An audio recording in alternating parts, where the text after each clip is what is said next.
Čaníček za dobrovoľný príspevok, takisto sviečky a perničky a videl som tam ešte dokonca také malé hruštičky, ktoré sú už, myslím, že už aj také až starodávne, nejakých 10 rokov majú, také lapošky, originál z Frukony.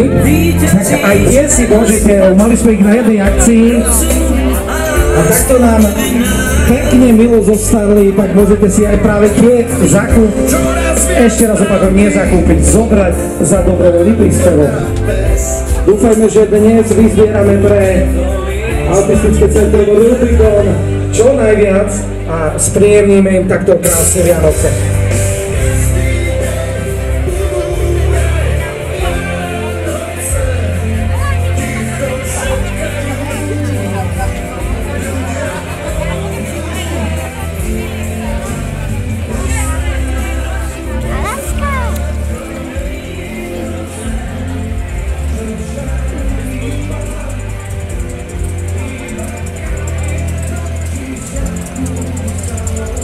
Samozrejme dávame priestor, že tu máme ostatným, hlavne